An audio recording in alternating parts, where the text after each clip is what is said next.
Pues muy buenas tardes. Vamos a comenzar porque hoy la conferencia pues, va a ser muy densa y con distintas cosas y el tiempo pues es el que es. La Semana de la Espiritualidad este año, como ya sabemos, es la espiritualidad cristiana desde la cruz y la resurrección. A lo largo de las conferencias y testimonios, como ya dijimos ayer, iremos visualizando la realidad martirial de la Iglesia en su pasado y en su momento actual. Hoy, pues también lo celebramos que litúrgicamente a mártires. Ayer que celebramos a San Clemente Papa, hoy celebramos a San Andrés Dunglac y compañeros mártires vietnamitas, pero que no todos eran vietnamitas, había españoles, Durante el siglo XVI y los siguientes, el pueblo del Vietnam escuchó el mensaje evangélico predicado en primer lugar por misioneros pertenecientes a diferentes órdenes religiosas. El pueblo vietnamita recibe la predicación de los misioneros con piedad y alegría, pero no tardó en sobrevenir la persecución. Durante los siglos XVI, XVII, XVIII y XIX, muchos vietnamitas fueron martirizados. Andrés Dunglac, siendo acusado, rehusó renegar de su religión, siendo sometido a torturas y condenado a morir por decapitación. Incluido entre los 117 mártires vietnamitas, San Andrés Dunglac fue canonizado en 1988 por el Papa San Juan Pablo II. Y ahora la Iglesia nos lo propone en una celebración en un solo día a estos 117 mártires de las regiones asiáticas de Tonkin, Annan y la Conchinchina. 8 de ellos eran obispos, otros muchos sacerdotes, el resto pues fieles laicos de ambos sexos y de toda condición y edad, todos los cuales prefirieron el destierro, las cárceles, los tormentos y finalmente los extremos de los suplicios antes de renegar de la cruz y desviarse de la fe cristiana. El edicto real, junto a cada uno de los ajusticiados, precisa el tipo de sentencia. 75 fueron condenados a ser decapitados, 22 condenados a ser estrangulados, 6 condenados al fuego, quemados vivos, 5 condenados al desgarro de los miembros del cuerpo y 9 muertos en la cárcel debido a las torturas.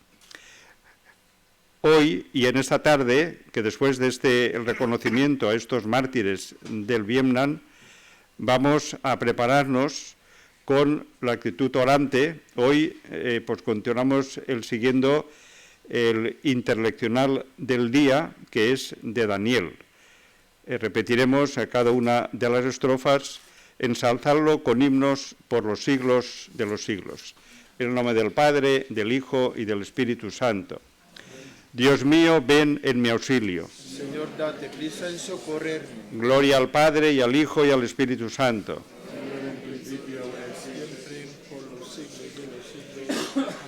Ensalzarlo con himnos por los siglos. Criaturas todas del Señor, bendecid al Señor. Ensalzadlo con himnos por los siglos. Ángeles del Señor, bendecid al Señor. Cielos, bendecid al Señor. Aguas del espacio, bendecid al Señor. Ejércitos del Señor, bendecid al Señor. Y ahora, unidos al recuerdo y al sentido eclesial por los cristianos que sufren cruz y persecución, elevemos la oración del Padre Nuestro. Padre nuestro que estás en el cielo, santificado sea tu nombre. Venga a nosotros tu reino. Hágase tu voluntad en la tierra como en el cielo. Danos hoy nuestro pan de cada día. Perdona nuestras ofensas, como también nosotros perdonamos a los que nos ofenden. No nos dejes caer en la tentación y líbranos del mal. Gloria al Padre, y al Hijo, y al Espíritu Santo.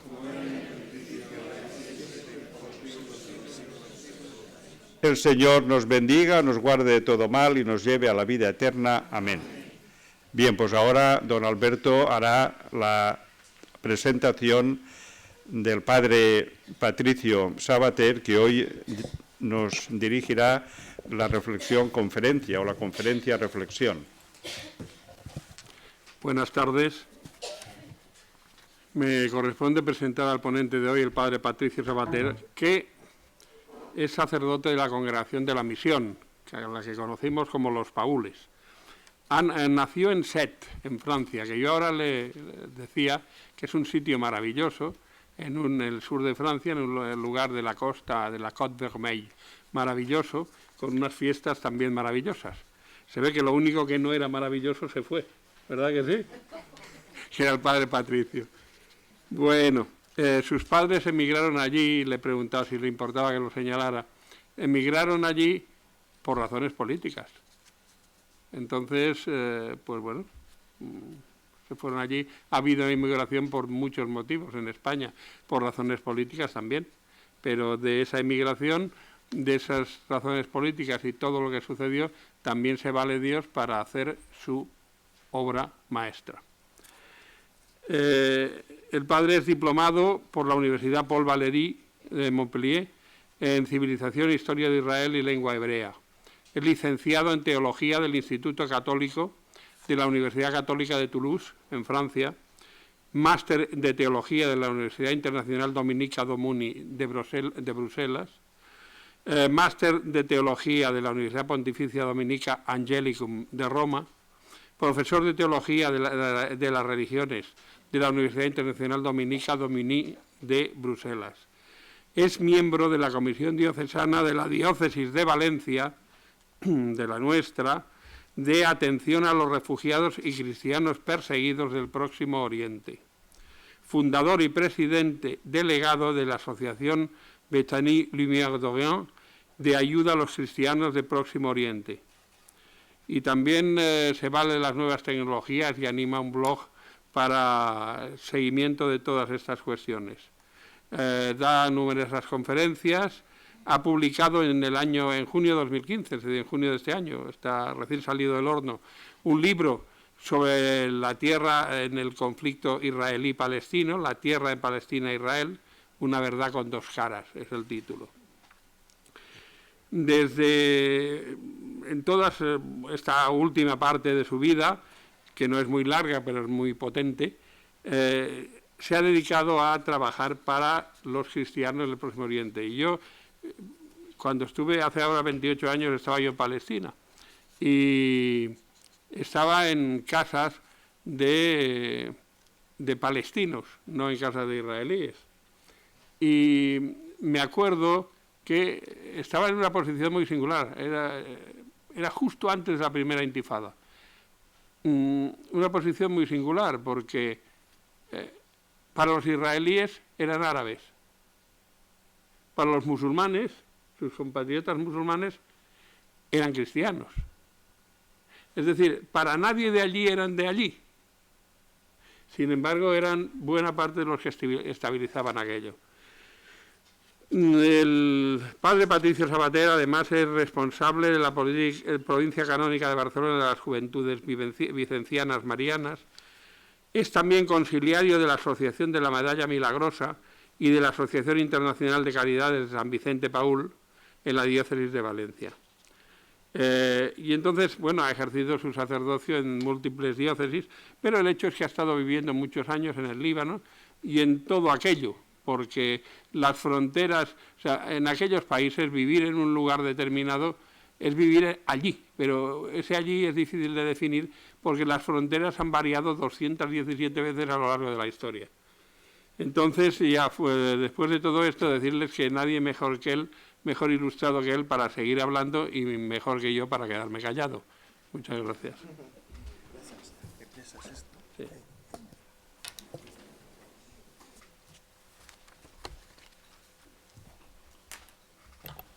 Muy buenas tardes. Como ha dicho ya todo, me voy. Ya no es necesario decir más, porque sabéis ya todo de mi vida y lo que... Hola. Así que lo más importante quizás de esto es que he nacido en Francia y que tengo el deje que tengo. Y que, bueno, se notará y se nota ya al acentillo.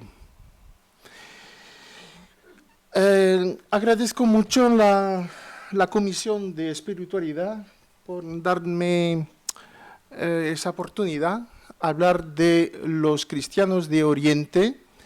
No olvido nada de las comunidades que están por el mundo, por ejemplo, en Afganistán, en Pakistán, en Kazajstán y en otras tierras, pero esta tarde voy a hablar de lo que conozco mejor y de lo que he vivido cuando me he ido a Medio Oriente, que hace ya casi 20 años.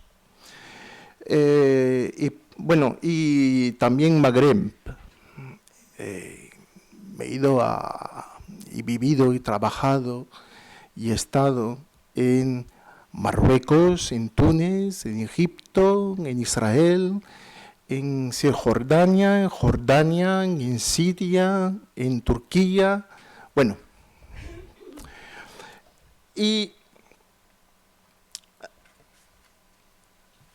¿por qué me parece muy interesante apuntar y empezar las cosas por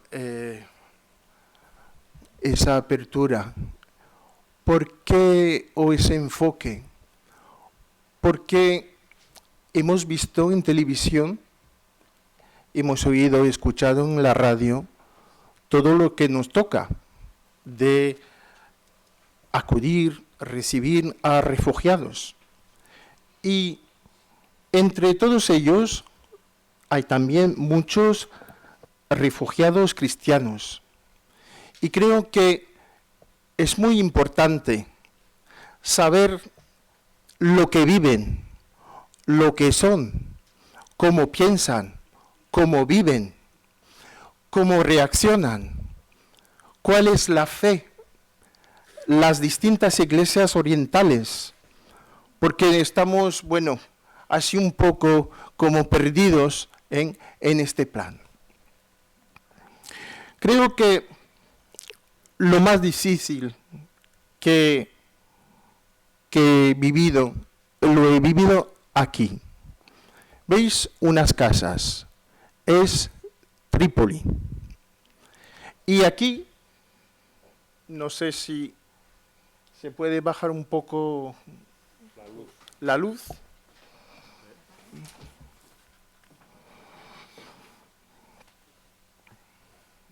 Sí. Se nota, se ven unas ovejas. Y aquí hay nuestra casa. Y a 500 metros era el frente de batalla.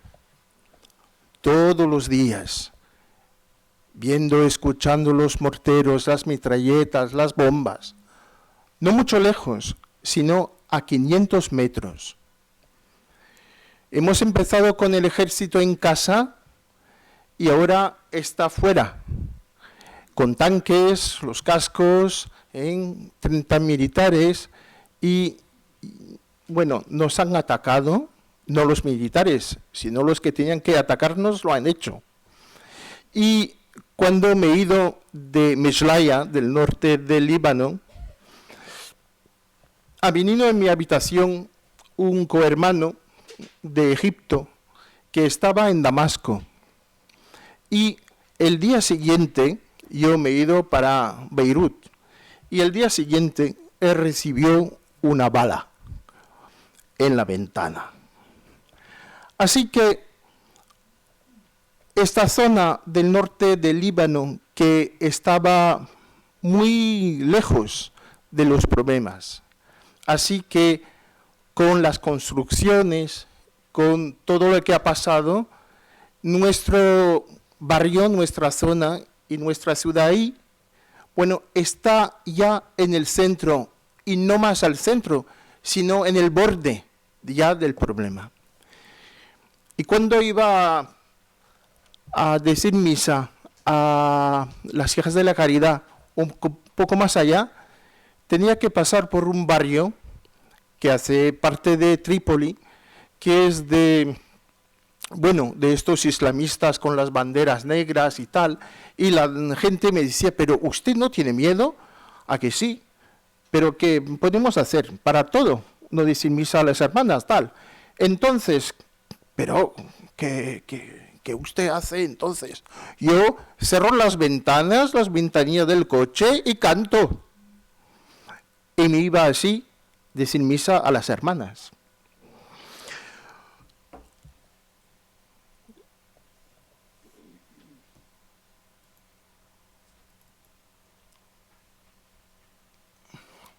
No comenzamos de la nada. Los documentos eclesiásticos abundan sobre el tema.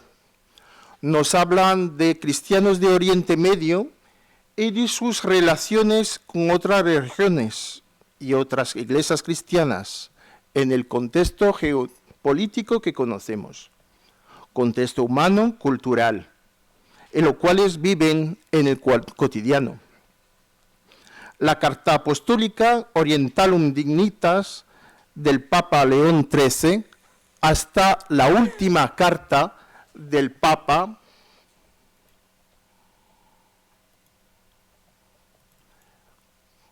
Benedicto XVI, en Líbano. Las imágenes que transmitimos sobre Oriente Medio, los orientales en general y en particular sobre los cristianos y los musulmanes, a menudo responden en un imaginario y a un desconocimiento más o menos grande. El interés que la última carta apostólica del Papa Benedicto XVI nos permite percibir mejor los contornos de esa realidad. Así pues, guardaremos dos imágenes, entre tantas que hacen la actualidad del momento. En primer lugar, la que concierne el encuentro ecuménico en la búsqueda de la misericordia y de la unidad en el Santo Sepulcro, en Jerusalén, el día 25 de mayo del 2014, entre el patriarca Bartolomeos I y el Papa Francisco. Luego también la imagen llena de paz entre el presidente palestino Mahmoud Abbas y el presidente israelí Shimon Peres, encuentro que fue favorecido por la invitación del Santo Padre en la presencia del patriarca Bartolomeos I. Intentamos ahora avanzar en el tema de esta tarde. Ya tenéis el sumario, el guión. Primera parte, las iglesias orientales actuales heredadas de la iglesia de Antioquía y sus ramos. Segunda parte, ramas, los cristianos en un oriente llamado complicado. El hombre oriental y la vida de las iglesias orientales. Las iglesias orientales en la actualidad de Dios como cuarta parte.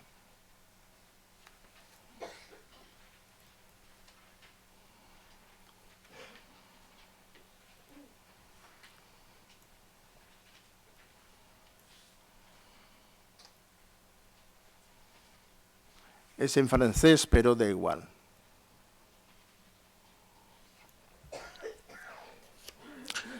La presencia de los cristianos en los primeros siglos de la cristiandad.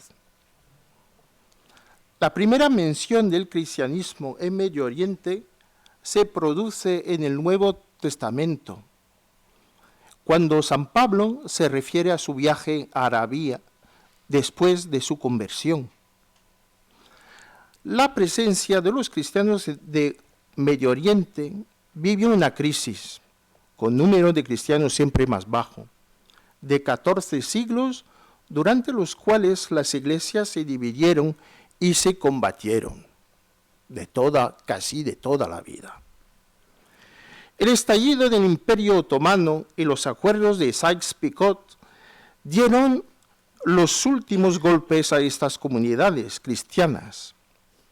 La historia reciente, la creación del Estado de Israel en 1948, y así como las guerras sucesivas, acabaron esta catástrofe lenta.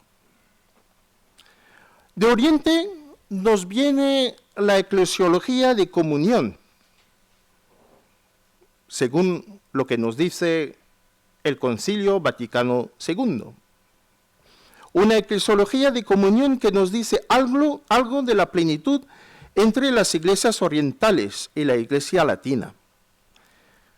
Estas son arraigadas en países árabes y varias. Al día siguiente de Pentecostés, los cristianos se dispersaron en el Imperio Romano y alrededor del Mediterráneo. Es en Antioquía que los discípulos del Cristo recibieron el nombre de cristianos. Rápidamente la iglesia se constituyó en patriarcados: Antioquía, Alejandría, Roma, Jerusalén y más tarde Constantinopla. Son pues iglesias apostólicas y patriarcales. La comunión entre ellas va pronto a desmoronarse alrededor de varios concilios.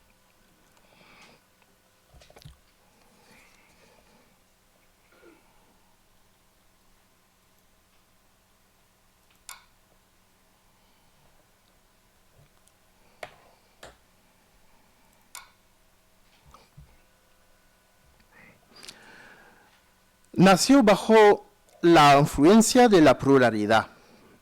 Las iglesias orientales actuales son herederas de la iglesia de Antioquía y sus 5 ramas. La inmensa mayoría de las iglesias han sido fundadas, allí lo he dicho, por Antioquía. En el Concilio de Lyon, en 1274, que invitó a grupos de cristianos de Oriente a unirse a la Iglesia Católica, conservando al mismo tiempo su propia espiritualidad, su propia liturgia y a su forma de vida propia o tradición. Se llamarán iglesias orientales. Como iglesias orientales, tenemos los coptos ortodoxos.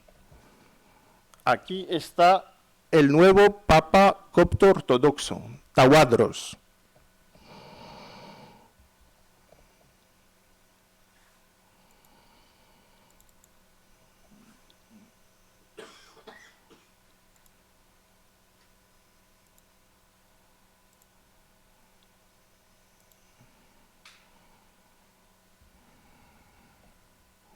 Monje del Valle Santo de Koshaya, del Valle Santo de la Kadisha.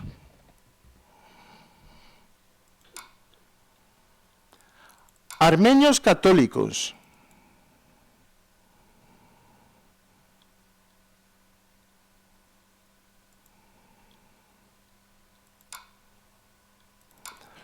Armenios ortodoxos.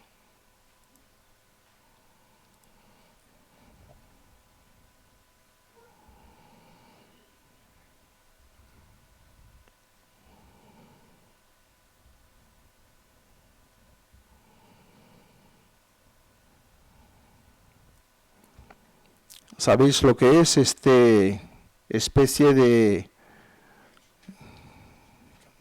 capucha? Es el monte Garizim, el monte sagrado para ellos, que tienen ahí. Los etíopes.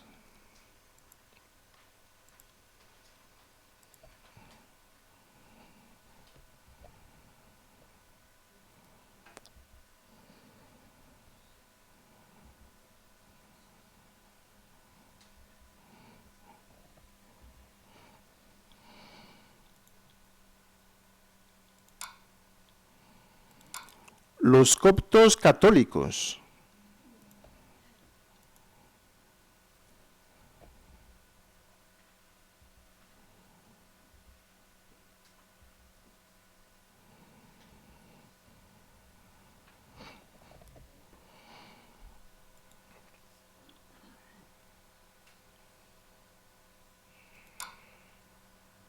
los griegos, greco-ortodoxos,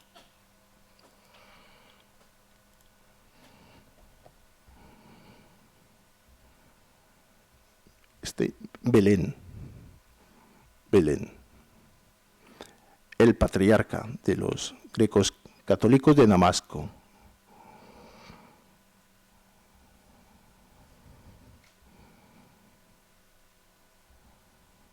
Belén.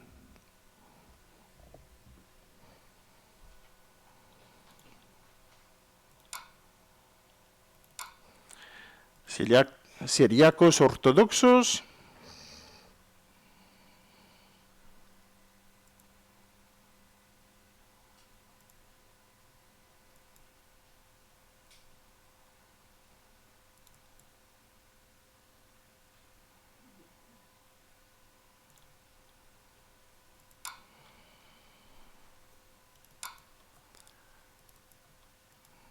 Melquitas.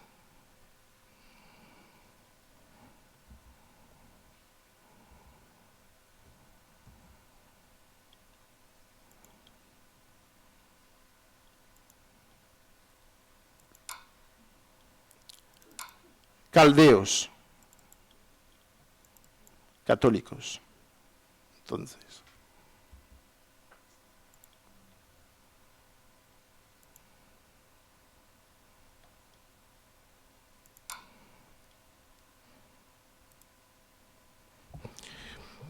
Son todas y son todos para nosotros nuestros hermanos de las iglesias antioqueñas, las que llamamos ahora nosotros las iglesias cristianas orientales. La tradición asirio-caldea, la tradición armenia, la tradición de Jerusalén, la tradición maronita, desarrolló su propio estilo de vida cristiana, creando otra iglesia siriaca, la tradición bizantina. Las iglesias de Antioquía, asirio, caldea y maronita, emplean el siriaco, es decir, casi el arameo del tiempo de Jesús. El título de patriarca de Antioquía corresponde tradicionalmente al obispo de la ciudad de Antioquía, en la actual Turquía, una de las diócesis más antiguas del mundo. Así tenemos el patriarca de Antioquía y de todo el oriente, cabeza de la Iglesia Ortodoxa Siria. El patriarca de Antioquía y de todo el oriente, jefe de la Iglesia Ortodoxa de Antioquía.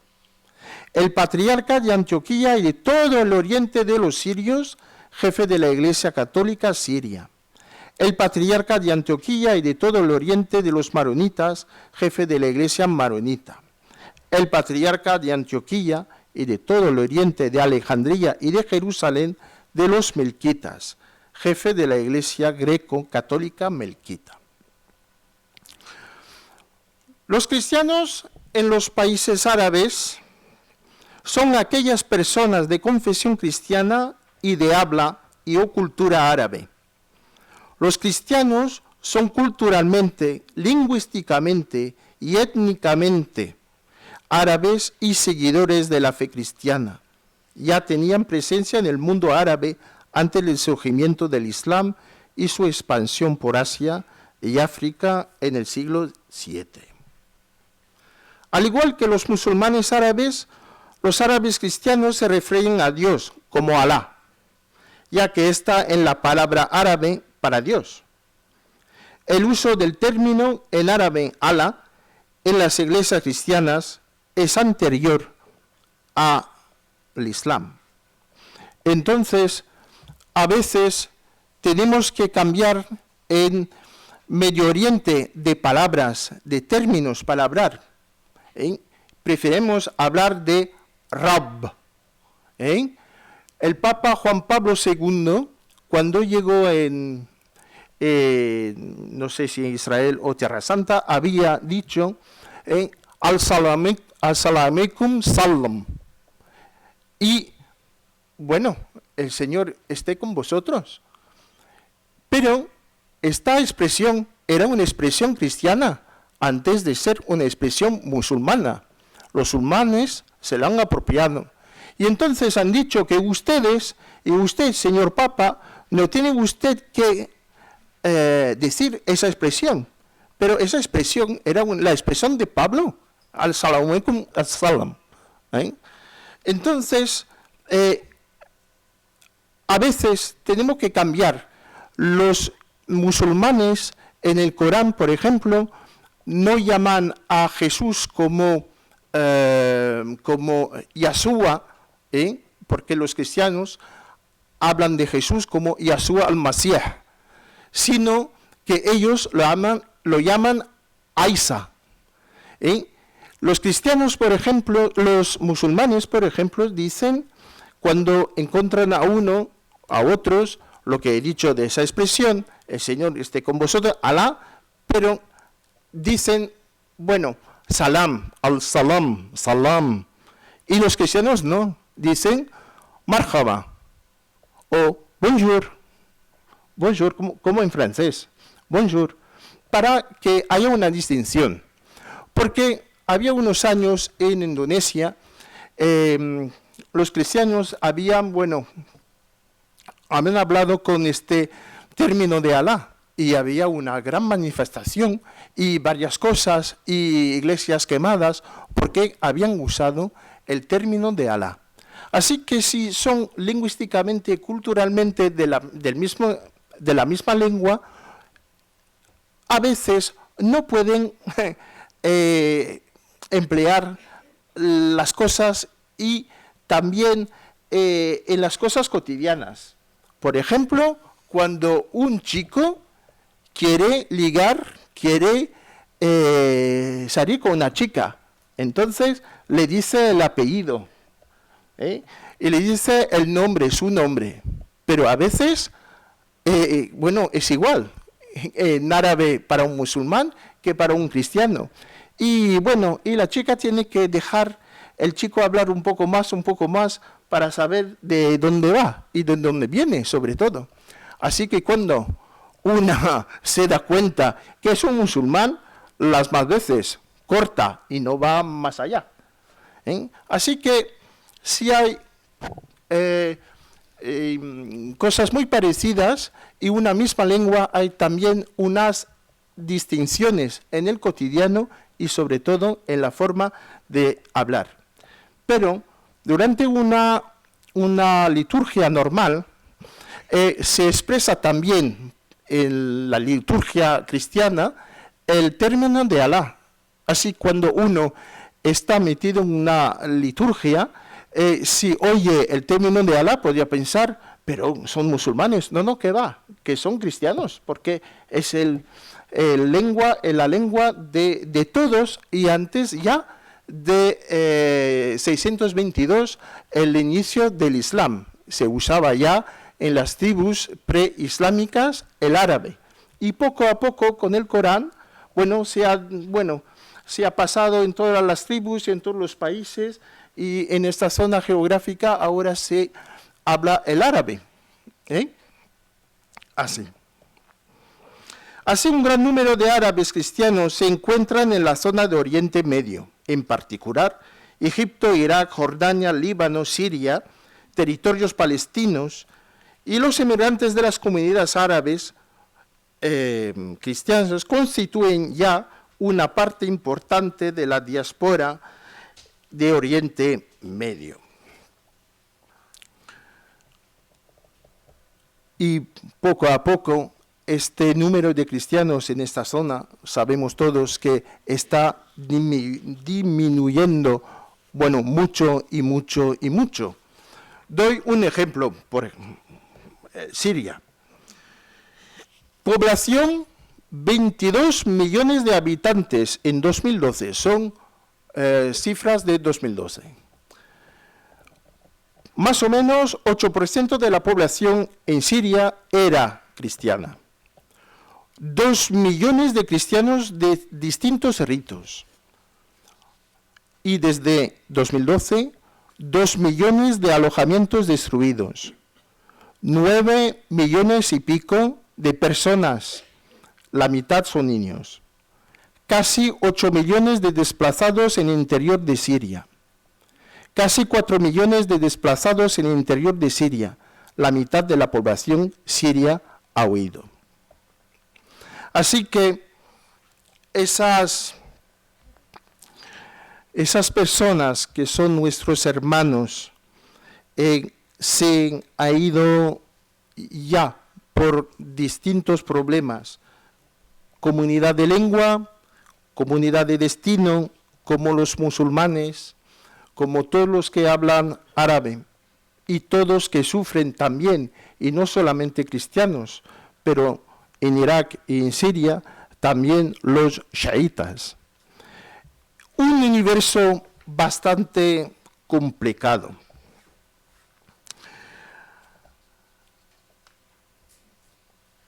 Los cristianos de Oriente, a esto conviene añadir el impulso que supieron dar al establecimiento y la multiplicación de las bibliotecas. Por ejemplo, la gran biblioteca bíblica de Sharfet, ¿cómo se llama?, en Líbano, en donde tenemos los manuscritos los más antiguos de la cristiandad, en arameo, en siriaco, en Sharfet. Y también todo lo que ha hecho en Beirut o en Egipto. A lo largo de épocas de historia, los cristianos árabes han coexistido muy pacíficamente con sus compañeros no cristianos de habla árabe, principalmente los musulmanes y judíos. Gozan de ciertos derechos por la ley islámica para practicar su religión sin interferencias o persecuciones que fue, sin embargo, estricta, condicionado al pago de una cantidad. ¿Son posibles los encuentros con los musulmanes? Sí, se hacen todos los días, en el cotidiano. Se hacen por la calle, se hacen cuando hay la muerte de alguien, se hacen en un hospital, se hace también en los dispensarios, todos los días. Segunda parte, los cristianos en un Oriente llamado complicado. La cuestión de las minorías en Oriente Medio parece que los occidentales no acaban de comprender. En cada país, en cada momento, la historia en cada situación corresponde un régimen que dispensa derechos o que los limitan. Sobre esta cuestión, la Iglesia está en Oriente muy comprometida al día para hacer respetar el derecho de la ciudadanía a la libertad religiosa, al acceso de los lugares de culto y a los lugares santos, a la cultura, a la educación, a los derechos humanos. Y la Iglesia Católica hace muchas cosas para la promoción de la mujer, para la educación a los niños, para los derechos humanos, para la ciudadanía. La Iglesia Católica tiene un papel importantísimo. He visitado este verano en Egipto un dispensario de Hija de la Caridad en Alejandría y trabajaba por 90 y pico % de musulmanes, no de cristianos, sino de musulmanes. ¿Y por qué? Porque son testigos y testimonios, son puentes entre religiones. ¿Por qué? Porque son todos seres humanos y son todos árabes. Así que para un palestino, por ejemplo, cristiano, que sea palestino, cristiano o palestino musulmán, bueno, le pasa la misma cosa.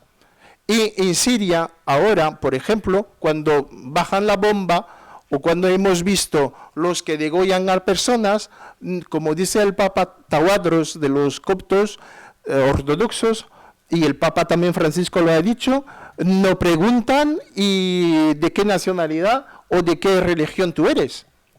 Pero es cierto que cuando en Erbil o Mosul, entraron los de Daesh, el último que se había marchado, y a casi un minuto antes de que llegue esa gente, bueno, era el cura. Y la primera pregunta la primera cosa que han preguntado cuando han entrado en la ciudad es decir, ¿dónde está el cura? Y el cura hace un minuto, se había ido. Así que si somos distintos, si somos parecidos, somos distintos. Pero es una cosa que los cristianos de Oriente tienen que vivir y que sufrir y que pedir y que entrar en la batalla para esos derechos. Ninguna persona en Oriente está como aquí en Europa, fuera del contexto. ¿Qué eres? Bueno, sí, mis padres me han bautizado. Sí, soy cristiano, pero no voy a misa. Oh, sí, tal, pero... No, en Oriente tú eres judío, musulmán o cristiano, ya está. Te encuentras en una comunidad de destino. Lo que piden los obispos es que su pertenencia a la región no esté marcado en el DNI, en la documentación. Pero tú eres de una comunidad y el peso de la comunidad es muy importante en Oriente. La umma para los musulmanes, pero la comunidad. Pero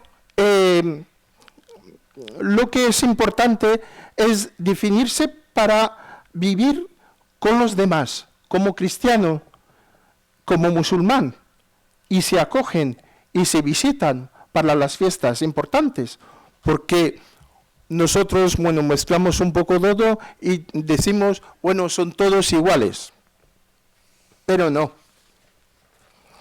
Los cristianos de Oriente tienen una vocación particular, la de ser testigos de Cristo en el corazón del Islam. Hay un lazo, lo he dicho, providencial, muy estrecho entre los cristianos y el Islam. El cristianismo oriental, nos dice Monseñor Delby, plenamente realizará su razón para hacer que, si se da cuenta de su deber misionero, los cristianos de Oriente tienen en la iglesia un papel misionero, el de dar testimonio al Cristo frente al Islam. Cristianos y musulmanes en Oriente compartan la misma lengua, la misma cultura, los mismos problemas. El padre Elías, un franciscano de Alepo, dice: dejaré a Alepo solo cuando el último musulmán se irá. No hablo de estos extremistas quienes aterrorizan a nuestras poblaciones, pero numerosos musulmanes y musulmanas con las que trabajamos cada día. La existencia de los musulmanes es una gracia, persigue el mensaje de Cristo, es aceptar el otro.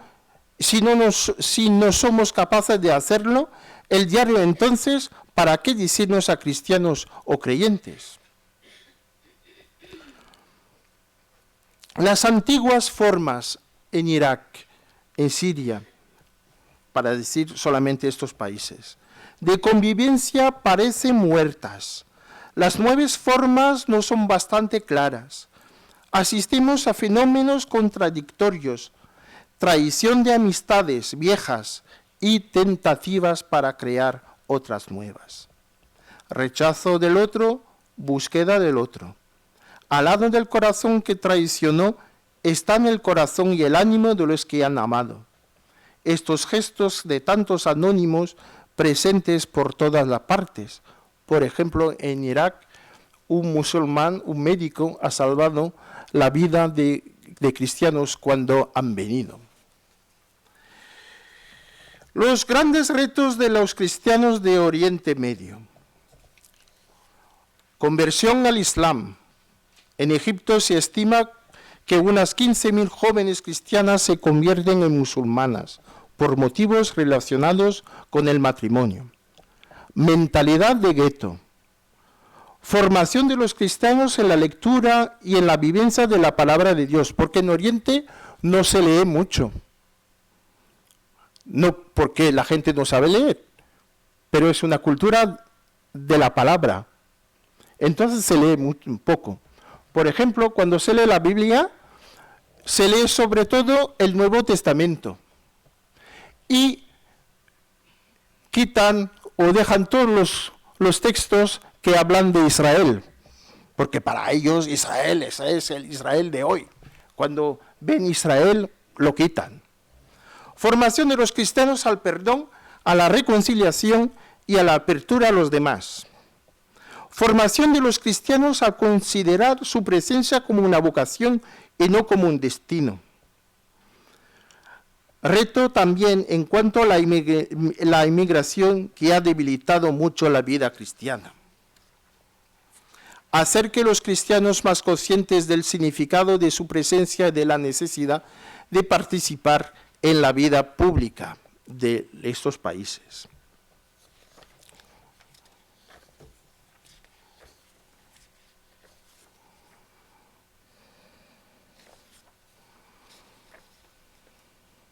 Tentaciones, problemas y fuerzas de las iglesias cristianas de ahí.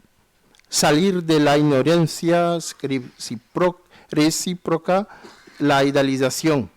Salir del aislamiento, no ver solamente el aspecto financiero cuando aborda un europeo, porque se comparan con nosotros siempre, porque somos fuertes, somos potentes, tenemos dinero, todo más vale Europa y Canadá y Estados Unidos que nosotros, porque nosotros somos árabes, y como los árabes, la mayoría musulmanes, tienen el sentido de ser disminuido, porque no han participado a las técnicas industriales, ni a la búsqueda y al movimiento de los planetas, ni han participado. Entonces se sienten como personas disminuidas y más bajas. Entonces cuando ven a un europeo y cuando ven a un de Estados Unidos, sobre todo de Estados Unidos o Canadá tal, ven no solamente el dinero, sino las oportunidades, y una persona sabia, culta, que tiene mucho interés, y a veces cuando vienen aquí se dan cuenta que un poco de todo lo contrario. Búsqueda de comunión y unidad con las fuentes de testimonio. Diálogo de la caridad. Ecumenismo del sufrimiento. Ecumenismo de la sangre. Porque si son todas unidas por el Cristo, en cuanto al Cristo, son todas distintas y a veces muy lejanas unas de las otras. Pero se nota que cuando estamos, si hablo de las iglesias orientales católicas, a veces estamos en el mismo coro, sacerdotes, y somos todos distintos, pero muy parecidos en la fe y en el lazo, en la cercanía con Roma. Un siriaco católico, un caldeo, un maronita, un latino, como nosotros. Somos varios. Pero también en la asamblea hay ortodoxos. Y a veces, después de 10 años, de 15 años, de 20 años, no nos damos cuenta de que este era ortodoxo. Y a veces hacen el cuaresma con nosotros latinos y cuando hemos terminado empiezan el ortodoxo. ¿Acuerdos teológicos? Bueno, muy bien. Pero un día el patriarca greco ortodoxo de Damasco nos dijo: vosotros en Europa decís, una misa de la unidad, una semana para la unidad de las iglesias. Pero cuando vosotros habláis una semana de la unidad de las iglesias, nosotros lo vivimos todos los días de nuestra vida, porque saben compartir, saben recibir, saben acoger al otro y saben participar en cuanto en la posibilidad que da el espíritu de Oriente Medio, es decir, la hospitalidad eucarística. Normalmente no tendríamos que participar ellos, ortodoxos, sobre todo en este sentido, ortodoxos con nosotros, pero lo hacen, comulgan, y como nada está escrito en la frente, es que uno viene con las manos abiertas y damos la comunión. Y así, ¿veis? Hay todas cosas distintas y todas cosas que se parecen. El hombre oriental. Creo que lo que es el más importante para el hombre oriental es la sensibilidad, la afectividad, la emotividad, las expresiones por el tacto y por la palabra que felicitan o rinden gracias al nombre de Dios todo el día, con Dios. Que Dios te favorece, que Dios te perdone, que Dios, todo el día. Y siempre también el hombre oriental está entre el real y la verdad, en lo que se dice y lo que se siente, en lo que se habla y que no se habla. El hombre oriental está impregnado por dimensiones espaciotemporales y a veces con una relación al tiempo, al sagrado y al misterio, al silencio y al destino mucho más impregnante, empapado en su cultura que nosotros, sobre todo el tiempo. Cuando dice, bueno, mañana, puede ser mañana, pero puede ser también mañana un día, porque su manera de pensar, su relación a Dios, su relación al destino, su relación a lo inmediato, puede cambiar muchísimo con nosotros, porque somos más cuadrados, somos más de la cabeza. Ellos relación más con el corazón, con lo afectivo, con la emotividad, con el tacto, no solamente con el coco. También otra cosa es la hospitalidad, quizás que hemos perdido. Que sea lo que sea, y quien sea, musulmán, bueno, o cristiano, el que acoge, acoge. Y si no tiene nada o casi nada, va a vaciar la nevera para ser un hombre de hospitalidad. Valores comunitarios, lazos de la sangre en la misma manera de actuar y de pensar, musulmán, drusos o judíos. Promoción difícil de la mujer, venganza de la sangre, crímenes de honor, autonomía precaria de los jóvenes hogares, peso de la familia, la libertad de orientación profesional o religiosa.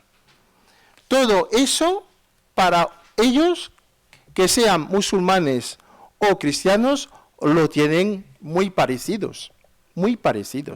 Y ahora mismo, no le voy a decir un ejemplo que ha pasado en Aley, cerca de la zona de los drusos, porque una chica quería casarse con un chico musulmán, pero bueno, a esto hace 2 años, han cortado lo que tenían que cortar de sus atributos, le han puesto desnudo en la plaza del pueblo y lo han dejado atado así, con todo en la boca.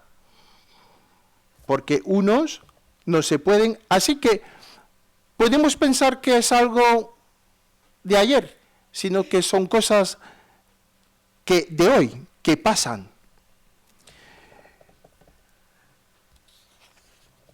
Y saben también rezar, lo he dicho, con la emotividad, con la afectividad, con los ojos, con el corazón y en cuanto a la belleza,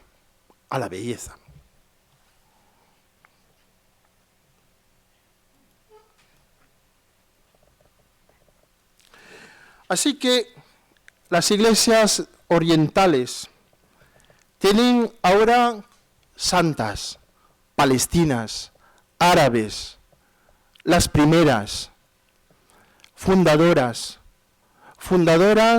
por haber visto en este país y a los demás lugares, sentido, movimiento para la liberación de la mujer, y no solamente de la mujer, sino de todos. Iglesias de Palestina que tienen ahora 2 patriarcas palestinos. El primero fue Monseñor Michel Sabah, ahora es el patriarca actual, que su familia era beduina de Jordania y más allá de origen palestina. Iglesias que son esposas de luz y de belleza y que saben mantenerse como iglesias orientales por todo de la belleza, de los ritos, de los sacramentos, del ícono, del arte que tienen, y saben evaluar. Por ejemplo, tenemos aquí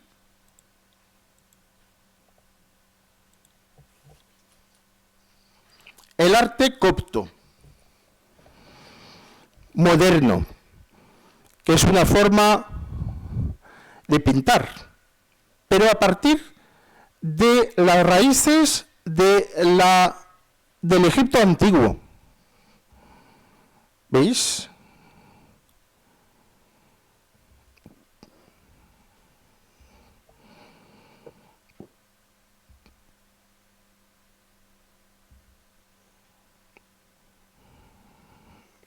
Moisés. Todo es copto. La historia de Moisés.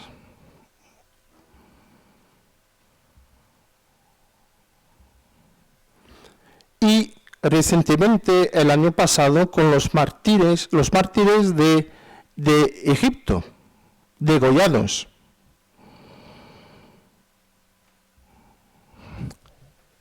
Y también hay esto, que de otra forma es copto también, pero de otra forma.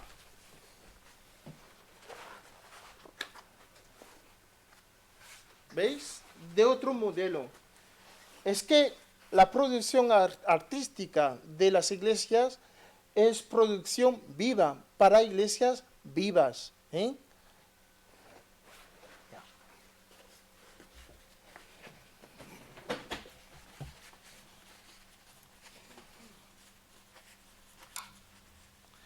Tenemos la misma cosa en el arte armenio.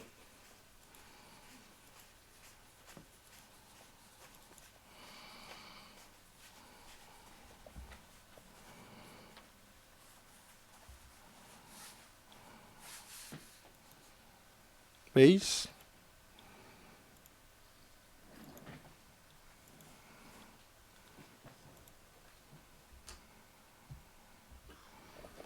Que es arte cristiano, armenio.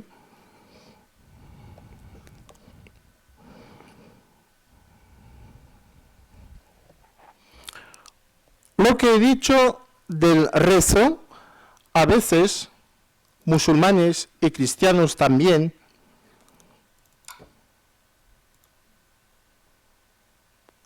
rezan con cosas muy parecidas. Nosotros con rosario. Aquí. Esto es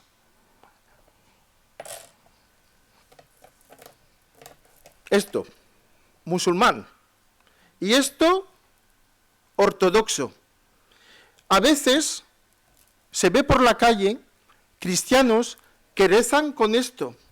Y esto es como un rosario de 99 palabras de Dios, nombres de Dios, y el último, el 100, es el nombre que no está ya revelado y lo sabremos en el cielo. Así se parece, cada uno en sus costumbres rezan de la misma manera. Iglesias distintas y parecidas. Todas las iglesias orientales, el sacerdote que reza o el obispo, siempre tienen una cruz. Esa es una cruz copta. Y nos bendice nunca con la mano, sino con la cruz. Y si pone, como los melquitas, una cruz. Así que cuando se ve una cruz en el pecho de un sacerdote, es sacerdote. Cuando tiene algo más redondo, una medalla, es obispo. Nosotros todo lo contrario. Cuando se nota la cruz, es obispo. Pero el de Antioquía lo hace igual, así.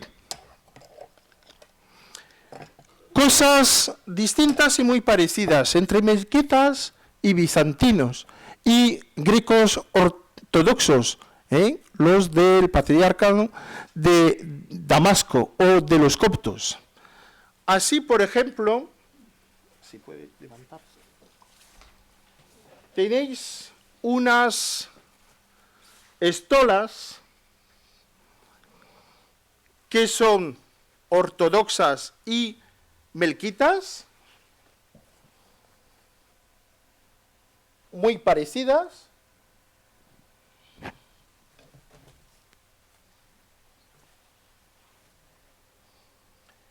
porque la liturgia en Oriente es una liturgia ya para el cielo, que estamos ya en el cielo, con distintas cosas, con distintas entradas.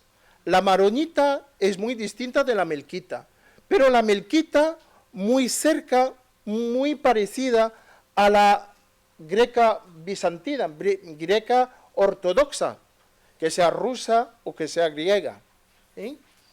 Se celebra también en la iglesia maronita, como en la iglesia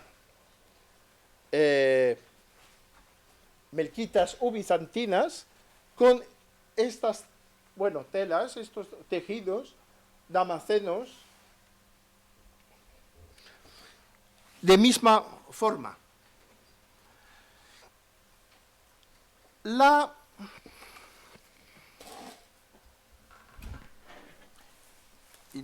Veo la hora, intento ir rápido.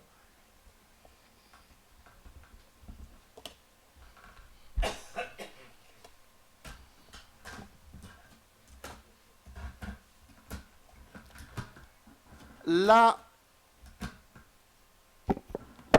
liturgia maronita, por ejemplo, es más una, en comparación con la liturgia melquita, más centrada en los iconos, más centrada en el Espíritu Santo.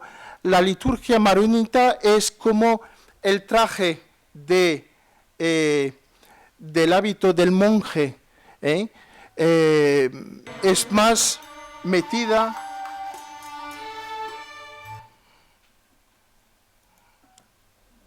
más parecida a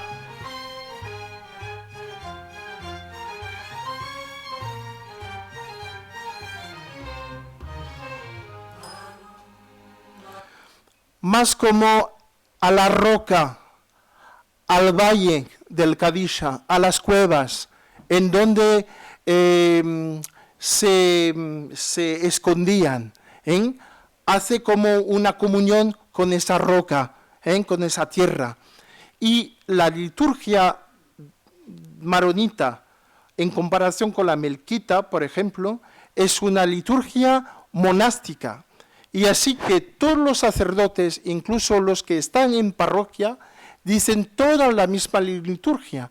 Y es una liturgia más de dolor, más de pasión.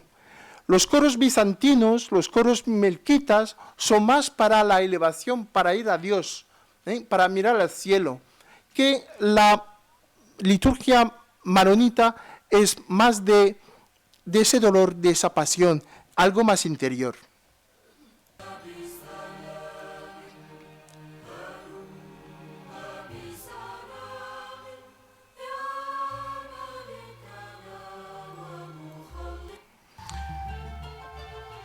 Se usa instrumentos, nai, canún, instrumentos orientales de todos los sitios, pero se usan también violín, violoncela, bueno, varias cosas.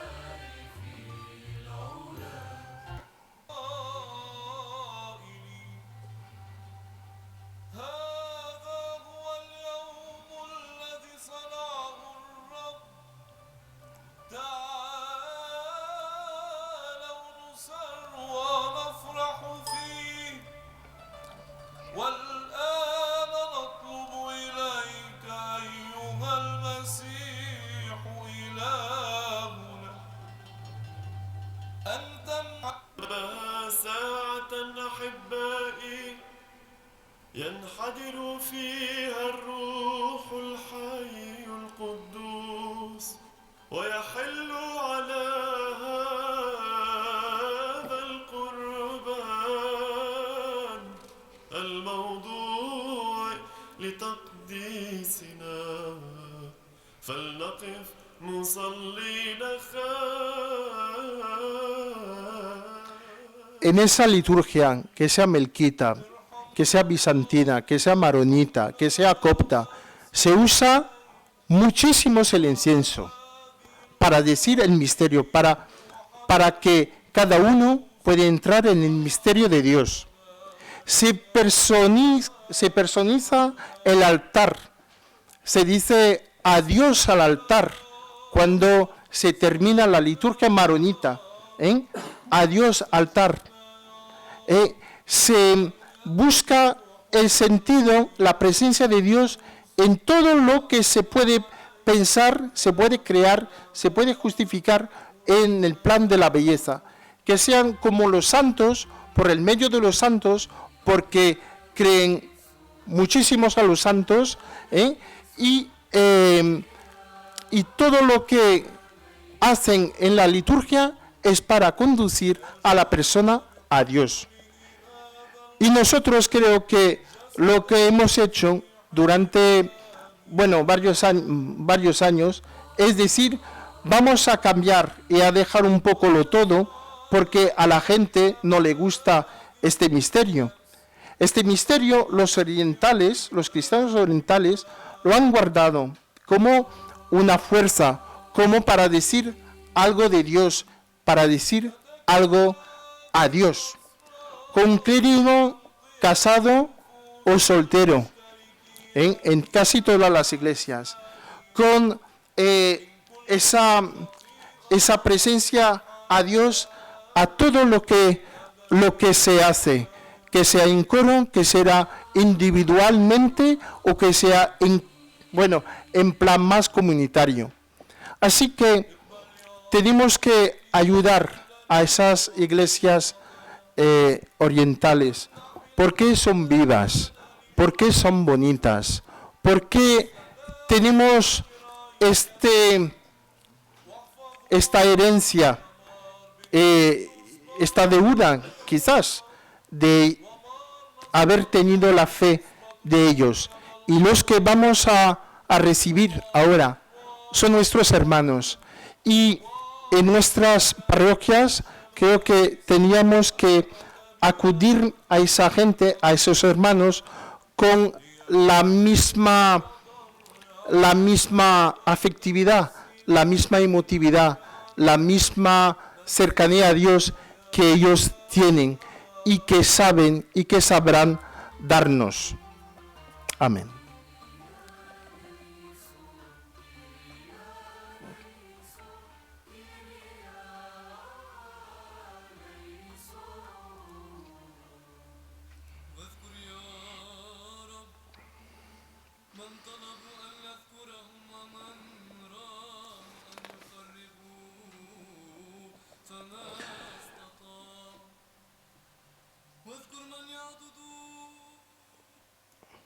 El hombre oriental vive en un universo religioso particular, lo comparta culturalmente con los demás.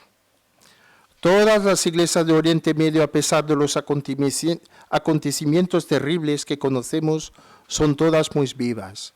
Las iglesias de Oriente viven como iglesias de comunión, viven una vocación de sufrimiento y de humildad, de testigos de Cristo, y son apóstoles de unidad cristiana. Esa vocación cristiana exige también una inserción total en el país donde se encuentran. No saben siempre contestar a esa pregunta: ¿miedo de desaparecer o desistir? Hemos sido puestos a prueba sin cesar, nos dice un padre, George Basus, siríaco ortodoxo, pero devolvemos nuestras vidas en las manos de Dios. Otra vez, nuestras rodillas están a tierra, pero Dios jamás nos abandonó. No le hará esta vez. Debemos creer, no tenemos otra elección. Debemos creer, no tenemos nosotros cristianos orientales otra elección. Y así lo viven todos los días, que sean en los países en donde están las bombas o países en donde hay más persecución o más dificultades. Pero son iglesias vivas. Pues muchas gracias.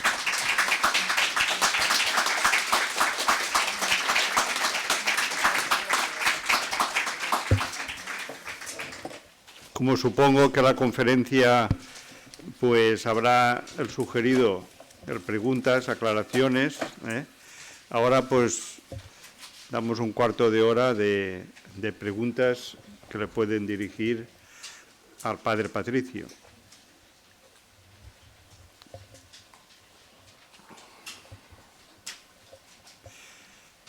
El micrófono, por favor.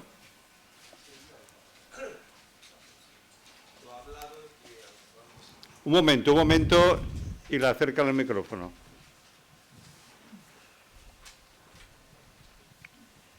Por aquí.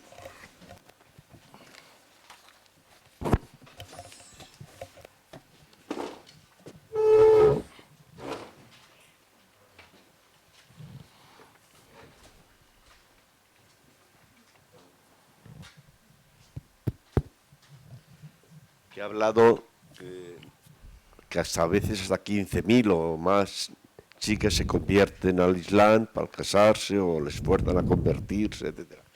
Yo quería preguntar si sabe de algún caso al contrario, de musulmanes, chicos o chicas, hombres o mujeres, que se convierten en cristianos, o judíos que se convierten en cristianos, o cristianos que se convierten en judíos.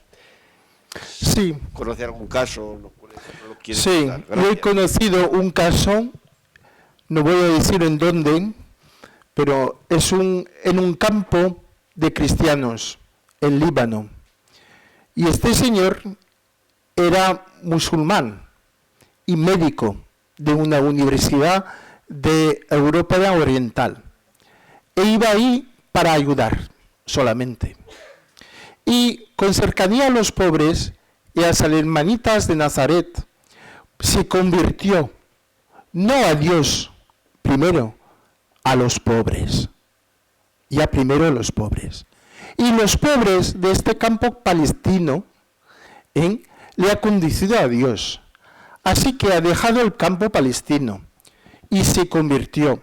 Pero no se puede convertirse en tierra de Islam, o con mucha dificultad, o con mucha, entre comillas, secretos. Se tiene que marcharse.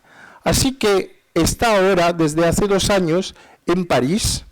No solamente se ha convertido al pobre, pero se ha convertido a Cristo, y no solamente como médico se ha convertido a Cristo, pero se está preparando para ser sacerdote para misiones extranjeras, es decir, para India, Vietnam o China, porque si se queda aquí con todos los musulmanes que tenemos, o los de Magreb o de Medio Oriente, mala uva. Pero hay unos tantos. Por ejemplo, le aconsejo el libro de José Fadel, El precio a pagar, que es un ejemplo más destacado, más famoso, de un señor que es de la familia de Mohammed, descendiente de Mohammed, que se ha convertido. Y se ha convertido él no por los pobres, no por esa sensación de gustillo al pan del cielo, que quería, gustar, comer, tomar, y se ha convertido él, su esposa y sus niños, y ahora viven con alegría y con miedo en Francia. Pero hay.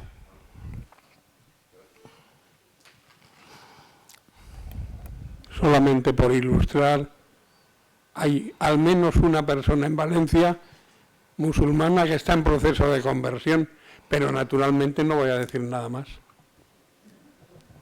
Al menos una que la conozco yo. ¿Por qué puede ser la muerte? Yo he recibido, cuando era párroco en Francia, en mi parroquia, un pastor marroquí. Pero bueno, que hemos recibido unos mensajes, no solamente nosotros, sino sobre todo él. ¿Por qué? Bueno,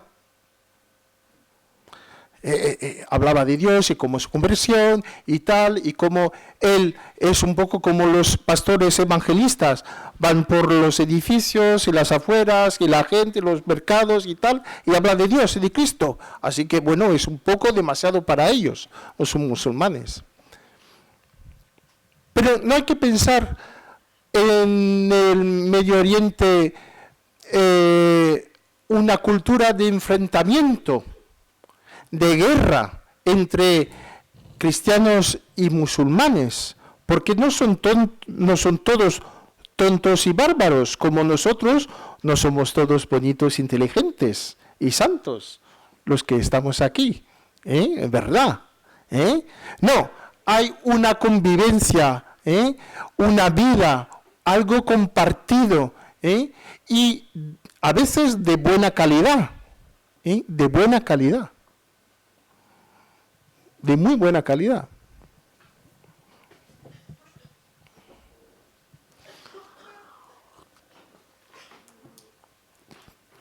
No he tenido el tiempo para poner música distinta, copta, maronita, melquita, para darles esa oportunidad de conocer distintas formas de cantar o de ser, pero es muy rico, es muy rico. Y cuando estamos allí, bueno, creo que aprendemos también cosas bonitas. Por ejemplo, en Francia, aquí en España no se hace. Cuando un niño se acerca del altar, en Francia se hace una señal de la cruz, te bendigo en el nombre de Dios. Bueno, en Oriente Medio no se hace. En España lo he visto. Pero se pone el copón o el Santísimo, el Santísimo para la exposición, en la cabeza, aquí, de la persona, que sea un niño, un adulto, una monja, un sacerdote, tal, se pone aquí. Me he ido un día a una misa y delante del altar había unas botellas de agua. Bueno, digo, pero eso es un ultramarinos ahora, que no se han puesto unas botellitas de agua. No, porque se hace para la Epifanía del Señor, el bautizo del Señor, pero también para el día de Lázaro. ¿Sabéis este evangelio en donde se dice que Lázaro pedía ponerme un poco de agua? Entonces, para los enfermos que pueden venir, que pueden participar a la mesa, bueno, se bendice un poco de agua en este domingo de Lázaro, para entregar ese agua de Lázaro. Otra vez he visto un cajón en la sacristía. Bueno, decía, ¿qué es este cajón? Bueno, fastidiado, estropeado y que, bueno. Y ya pasó una semana, 10 días, tal. Y de repente he visto el día de Ramos, este cajón, buen puesto, lo tengo aquí en una foto, con un tejido. Y digo, ¿pero qué es eso? Y gente con flores. Entonces la gente ponía flores en este cajón y he visto que al inicio de la misa el cura ponía a Jesús así con la cruz en este cajón. ¿Y qué es este cajón? El ataúd. Entonces se sale con el ataúd y se hace 3 vueltas así, como en la Kaaba en Arabia Saudita, así, y se entra. Lo dejamos delante del altar y al final de la misa, porque se hace con un papel que ponemos de pesebre, de belenes, así, como un... le voy a indicar, porque ¿dónde está esto? No, eso no. Ahí. ¿Dónde están? Aquí. Porque esto es aquí, aquí, aquí, aquí, aquí y aquí. Y aquí. Bueno, la cruz para Ramos, después para Jueves Santo, delante del altar, la tumba, la cueva de Cristo, con el cajón ese, el ataúd, las flores en el ataúd, recogen a Cristo, salen con Cristo, los sacerdotes tienen un alba negras, un yebbe, salen con Cristo, dan el paseíto con Cristo, vuelven con Cristo, lo ponen en la cueva, en la tumba, en el sepulcro, así, cierran, esperan los 3 días de resurrección con unas velas y que se nota que está aquí Jesús. Rezan, aquí todos en rodillas, con alba negra. La tumba está cerrada, la cueva, el sepulcro, nada pasa. Se nota que ha pasado algo porque hay la luz, resucitó, Cristo está abierto, que ya no hay nadie, porque resucitó. Y así son cosas simbólicas que hacen y que nosotros no hacemos. Así que la cosa que he visto en este cajón, que yo pensaba que era un estropeado, no, era el ataúd de Cristo. Y eso se hace y con incienso y luz y bueno, y cosas parecidas a estas telas, estos tejidos, tal.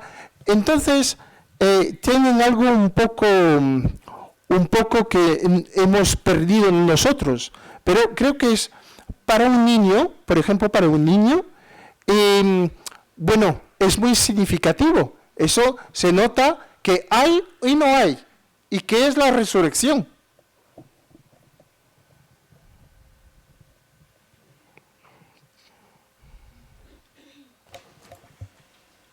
¿Más preguntas? Yo voy a hacer una pregunta. Patricio. Sí, dígame. ¿Cómo en este momento no solamente es la persecución que ha habido en Siria por parte del Daesh, sino también, y en Irak anteriormente, por las bombas y los atentados contra las iglesias, el hecho es que la población cristiana iraquí se ha visto, al menos fuera del Kurdistán, es decir, lo que es el Irak clásico, se ha visto reducida a solamente 200.000 personas, una cosa así, cuando eran algún que otro millón de personas. Entonces, ¿cómo viven ellos los que quedan allí? ¿Cómo viven esta situación de repente ir desapareciendo todos los miembros de su comunidad o buena parte de ellos y quedarse como si fueran un resto de Israel? ¿Cómo lo viven? Lo viven con miedo. Ahora, y desde antes, pero desde sobre todo los acontecimientos en la Catedral de Bagdad. No hay ninguna celebración, sobre todo el domingo y las fiestas solemnes, sin el ejército o la policía delante de nuestras iglesias. Y, por ejemplo, no se puede salir de una casa sin decir me voy. Y cuando he llegado a mi término, a mi destino, sí, tengo que llamar para decir ya he llegado.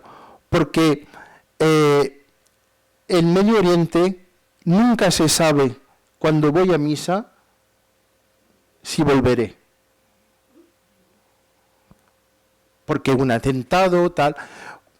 Recuerdo un día en Ashrafie, en Beirut, 10 minutos antes de la salida cerca de nuestras casas provinciales de Hija de la Caridad y Paules, que hay un montón, que es un barrio cristiano, que hay un montonazo de colegios ahí, y 10 minutos antes de la salida los alumnos, porque querían matar al general adjunto de los servicios secretos libaneses, han puesto una bomba y con tal fuerza que han encontrado coches a la 5ª planta y había muertos. Con 10 minutos hubiera podido ser algo tremendísimo. Y todo el mundo tiene miedo, pero con la fe y la esperanza todo el mundo vive y sale, porque no hay otra manera de ser. No podemos aguantar de otra forma, porque es así. ¿Y cómo es la vocación cristiana de cada uno? Como yo tenía que irme a decir misa, yo me iba. Y yo veía esa bandera negra y esa bandera verde, sobre todo la negra, y bueno, con los morteros y tal, y yo sabía que cada vez que había un tiro de un mortero o metralletas que eran personas que estaban por el suelo, porque muertas, caídas. Y bueno, es algo tan interior, ese miedo, pero esa fuerza que tenemos que vivir como tenemos que vivir. Porque la gente cuando va, ¿por qué se van? ¿Por qué se van? Se van porque esto. La madre y sus 2 hijos. ¿Y por qué quitan las cruces de los edificios? Y que no hay más remedio. Pero como tienen una fuerza interior bastante grande,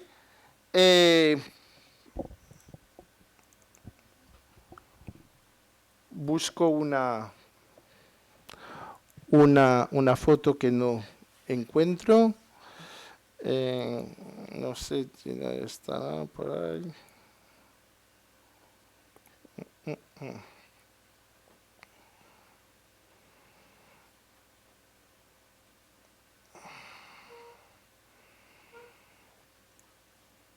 Quizás aquí. Bueno, da igual. Pero la fuerza y la fe están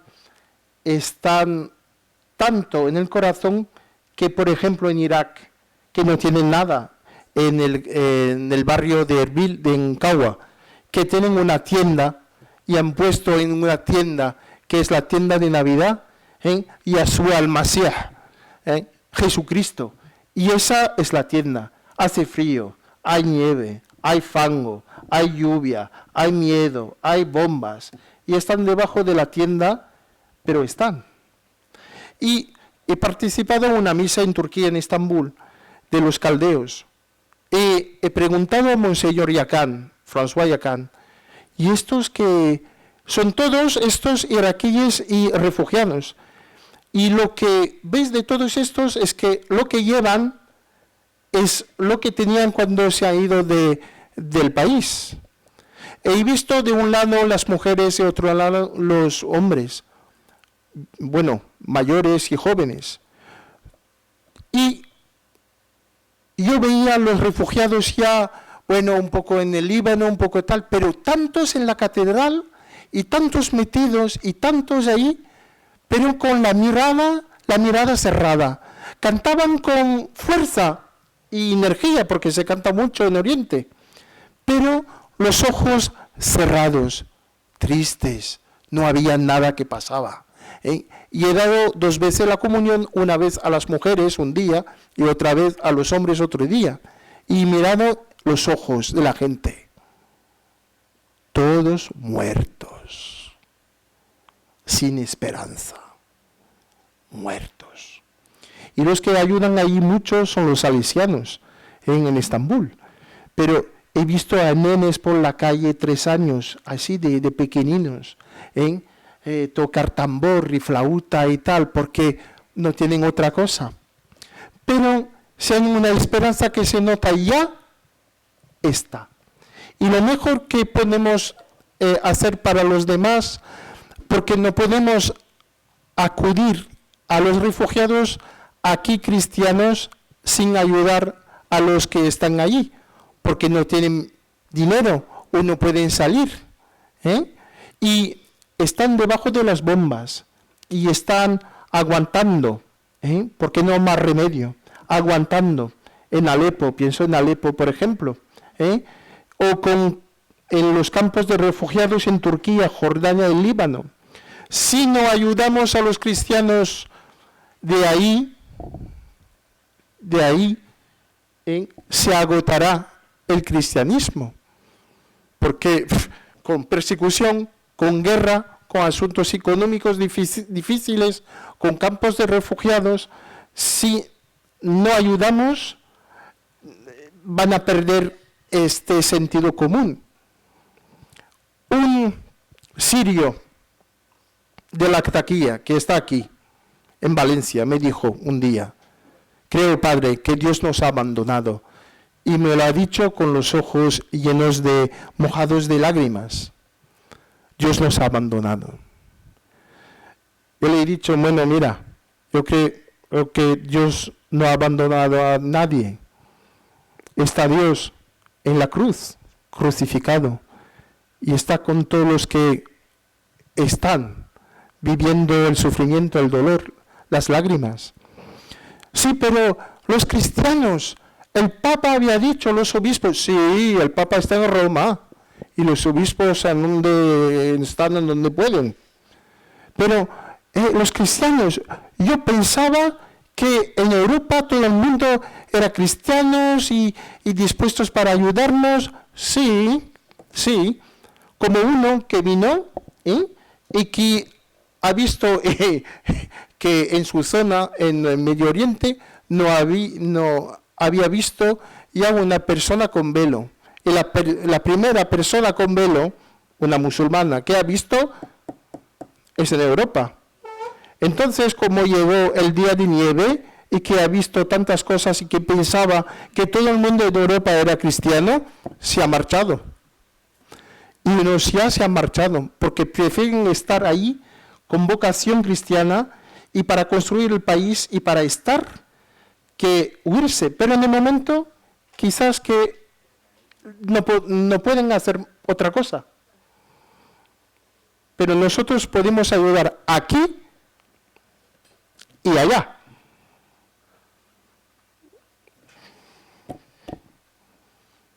Porque no podemos pensar celebrar la Natividad del Señor, Navidad, y Belén, Belén, campana de Belén, ¿y saben lo que pasa en Belén?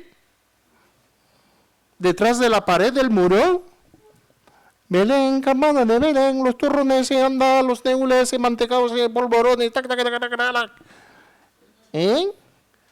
¿Y cómo nos vamos a acudir quizá un cristiano de Oriente el día de Nochebuena o el día de Nochevieja en casa?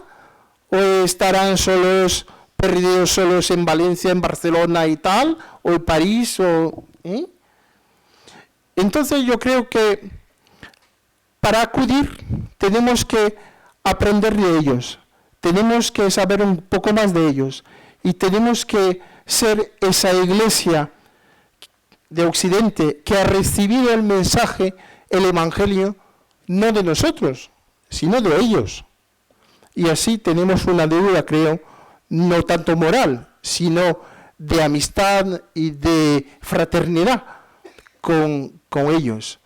Y creo que esa es lo más rico que podemos compartir y que ellos pueden compartir con nosotros, la belleza de una fe muy metida en la esperanza. Amén, amén y amén. Bien, pues gracias.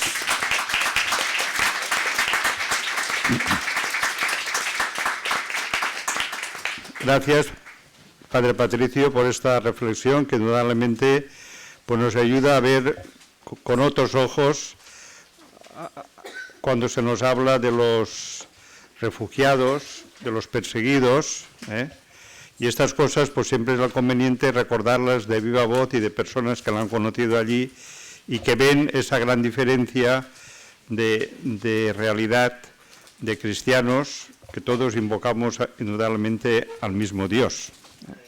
Gracias por la conferencia. Mañana la repartiremos, no solamente lo que ha dicho, sino el doble de lo que ha dicho. El triple. El triple, es decir, que son 30 folios. Eso sí que se lo puedo decir porque antes que la he visto impresa. Recordarles que mañana la conferencia es la espiritualidad de las comunidades cristianas en el contexto de las opciones políticas actuales. Será de Basil Boyko, que es el responsable de la comunidad católica ucraniana en Valencia. Muy bien, pues buenas tardes y hasta mañana. Buenas tardes y gracias.